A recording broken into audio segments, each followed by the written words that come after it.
যারা রেমিটেন্স যোদ্ধা আছে ওনাদেরকে এয়ারপোর্টে ভিআইপি সার্ভিস দিব এবং একজন প্রবাসী যেন কোনো অবস্থাতেই এয়ারপোর্টে হয়রানির শিকার না হন, অসহায় অপমানিত বোধ না করেন, এই ব্যাপারে আমাদের জিরো টলারেন্স থাকবে। রিক্রুটিং এজেন্টরা সাব এজেন্টদেরকে টাকা ফেরত দিবে, সাব এজেন্টরা প্রবাসী যারা শ্রমিক ছিল যাওয়ার কথা ছিল তাদেরকে টাকা ফেরত দিবে।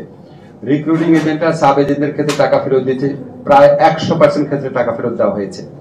সাব এজেন্টরা এখনো প্রবাসী যারা মালয়েশিয়া যেতে পারেনি তাদের ক্ষেত্রে টাকা ফেরত দেওয়ার ক্ষেত্রে মাত্র 25% অগ্রগতি হয়েছে। প্রত্যেকের সিগনেচার সহ আমরা কাগজ যে আমরা টাকাটা ফেরত পেয়েছি সেরকম আমরা পেয়েছি মাত্র 25%। বাট এটা আমরা সময় যে বেঁধে দিয়েছিলাম সেটা আছে, আমরা আশা করি এটা 100% আমরা অ্যাচিভমেন্ট করতে পারবো।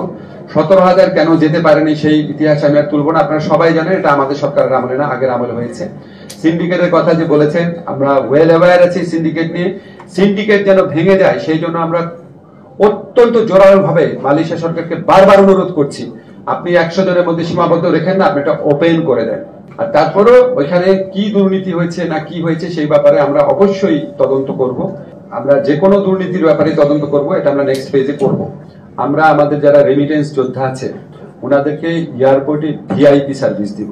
একজন ভিআইপি যখন এয়ারপোর্টে যান, যাওয়ার পর ওনার দেখেন না ওনার লাগেজ নিয়ে একজন সাথে থাকেন, ওনাকে চেক ইন করার সময় পাশে একজন থাকেন, ইমিগ্রেশন করার সময় পাশে একজন থাকেন। প্রত্যেকটা স্তরে, প্রথম স্তরে আমরা মধ্যপ্রাচ্য টার্গেট করেছি, ইউরোপটা পরে করব। মধ্যপ্রাচ্যে যাওয়া যাচ্ছে, মধ্যপ্রাচ্যে আমাদের অধিকাংশ শ্রম বাজার আপনারা জানেন। প্রথম স্তরে মধ্যপ্রাচ্যে যে সমস্ত শ্রমিক, যে সমস্ত কর্মীরা যাচ্ছেন, ওনারা যখন ফেরত আসবেন একজন ভিআইপি যেরকম ট্রিটমেন্ট পান, লাউঞ্জ ব্যবহার ছাড়া বা সেপারেট যে আপনার ইমিগ্রেশনের একটা কাউন্টার ব্যবহার করা ছাড়া, ওটা আমাদের অনেক কর্তৃপক্ষের সাথে কথা বলতে হবে। কিন্তু এয়ারপোর্টে যাওয়ার পর ওনার মধ্যে যে একটা অসহায় অবস্থা আছে, কোন গেট দিয়ে ঢুকবেন, কোন ফর্ম থাকলে কিভাবে ফিল আপ করবেন, ইমিগ্রেশনে কোনো একটা কাগজ চাইলে অস্থির হয়ে যান, বুঝতে পারেন না, প্রত্যেকটা স্তরে পাশে দাঁড়িয়ে হেল্প করবে প্রবাসী কল্যাণ ডেস্কের কর্মী। দরকার হলে আমরা আউটসোর্সিং এর মাধ্যমে নতুন ছেলেদেরকে ট্রেনিং দিয়ে নিয়োগ করব। সেটা আমরা 2 সপ্তাহ থেকে 1 মাসের মধ্যে বাস্তবায়ন করব। এবং একজন প্রবাসী যেন কোনো অবস্থাতেই এয়ারপোর্টে হয়রানির শিকার না হন, অসহায় অপমানিত বোধ না করেন, এই ব্যাপারে আমাদের জিরো টলারেন্স থাকবে, এটা আমরা অবশ্যই নিশ্চিত করে ছাড়বো। আমাদের মূল অবজেক্টিভ হচ্ছে যেই টাকাটা ওনাদেরকে বৈধভাবে দিতে হয় তার বাইরে যেন 1 টাকাও দিতে না হয়। কিন্তু আমাদের তো কোনো ম্যাজিক ফর্মুলা নাই, আমরা আস্তে আস্তে আগাবো, যতদিন যাবে তত এই কষ্টটা কমে আসবে, এই লক্ষ্যে আমরা কাজ করবো, এটা আপনাদেরকে আমরা প্রতিশ্রুতি দিচ্ছি।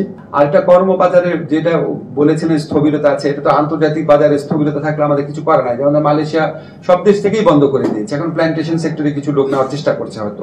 তো এটা আমরা চেষ্টা করবো, আমরা একটু অন্য নতুন মার্কেট খোঁজার চেষ্টা করছি। পূর্ব ইউরোপিয়ান কিছু দেশে কিছু মার্কেট ওপেন হচ্ছে, সোভিয়েত ইউনিয়নের মার্কেট ওপেন হচ্ছে রাশিয়াতে, তবে সেখানে আবার এক ধরনের রিস্ক আছে। পূর্ব ইউরোপের কথা বলে ওনারা আসলে ওখানে থাকেন নাকি চলে যান, কোনো রিস্কে পড়েন নাকি, সেটা আমাদেরকে খুব থরলি ইনভেস্টিগেট করতে হবে। আমরা চেষ্টা করব নতুন বাজার সম্প্রসারণ।